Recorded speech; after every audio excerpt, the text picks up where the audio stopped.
let us discuss something more about it. So I told you hydrogen is one of the most abundant elements that is present in our universe and बहुत ज्यादा इसकी abundance है, बहुत मात्रा में ये हमें देखने को मिलता है hydrogen. And then why it has been selected as a complete chapter. आप खुद सोच लीजिए कितना abundant और कितना important होगा कि इस पर्टिकुलर छोटे से एलिमेंट को पूरा एक चैप्टर में हमने प्लेस कर दिया है आपकी क्लास 11th में. ओके, सो हाइड्रोजन के बारे में जब हम पढ़ते हैं तो सबसे पहली चीज की इसकी पोजीशनिंग क्या होती है पीरियोडिक टेबल में. फर्स्टली इसका कॉन्फ़िगरेशन क्या होता है, तो इसका कॉन्फ़िगरेशन होता है 1s1. Hydrogen is the first element and इसका कॉन्फ़िगरेशन होता है 1s1. लेकिन इसकी पोजीशनिंग के बारे में थोड़ा बहुत डाउट रहता है कि क्या ये फर्स्ट ग्रुप में प्लेस्ड है या ये कहाँ प्लेस्ड है पीरियोडिक टेबल में. तो वो डाउट क्यों आता है, let us discuss on that. Doubt इसलिए आता है क्योंकि हाइड्रोजन एक ऐसा एलिमेंट है जो फर्स्ट ग्रुप की प्रॉपर्टीज, जो फर्स्ट ग्रुप है alkali metals, it is defining the property of alkali metals also as well as it is defining the property of halogens also, that is group 17. तो मेरा कहने का मतलब है कि हाइड्रोजन एक ऐसा एलिमेंट है जो किस किस की प्रॉपर्टी शो कर रहा है. It is showing the property of alkali metal first group also and halogen also group 17 also. group 1 और group 17 दोनों की प्रॉपर्टी मिक्स होकर हाइड्रोजन में देखी जाती है. तो ग्रुप 1 और ग्रुप 17 में तो बहुत फर्क है. ऐसा है नहीं कि आसपास के नेबरिंग ग्रुप्स हैं तो हम सोच लें कि अच्छा चलो ठीक है इसलिए इसमें सेम होगी. These are just at the ends. ये लेफ्ट पे कंप्लीट है तो वो कंप्लीट राइट पे है, इतना इनमें फर्क है. All then to this hydrogen is showing the property of both of them.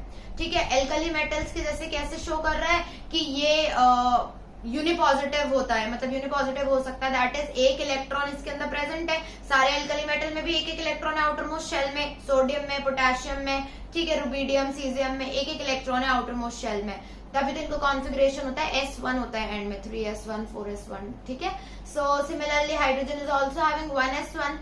तो क्या होता है कि वो एक इलेक्ट्रॉन लूज कर देगा तो वो मोर स्टेबल माना जाएगा. तो यहाँ तो ये एल्कली मेटल जैसे एग्जिस्ट कर रहा है और कहीं ना कहीं ये हेलोजन जैसे प्रॉपर्टी शो कर रहा है. हेलोजन को जैसे सिर्फ एक इलेक्ट्रॉन चाहिए, halogen is having 7 electron in the outer most configuration. उसको एक इलेक्ट्रॉन चाहिए नोबल गैस में कन्वर्ट होने के लिए. We have already studied periodicity, इसलिए इतना क्लियर बता रही हूँ.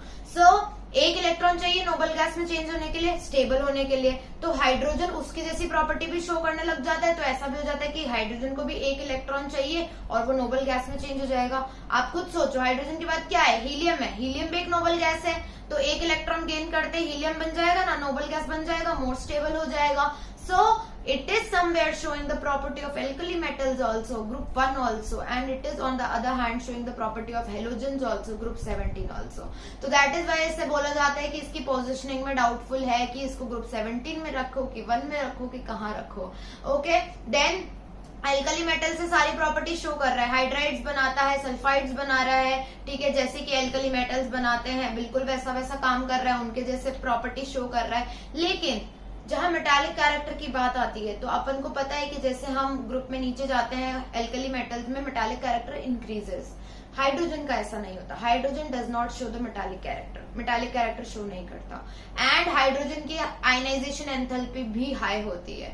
मतलब उसमें से एक इलेक्ट्रॉन जो आप निकाल रहे हो एल्कली मेटल में से, जैसे एक इलेक्ट्रॉन निकालना आसान रहता है, फ्रॉम हाइड्रोजन एक इलेक्ट्रॉन निकालना इज अ डिफिकल्ट जॉब. ठीक है, तो इसकी आयनाइजेशन एंथैल्पी हाई रहती है. What do you mean by ionization enthalpy? We have read in class in chapter 3.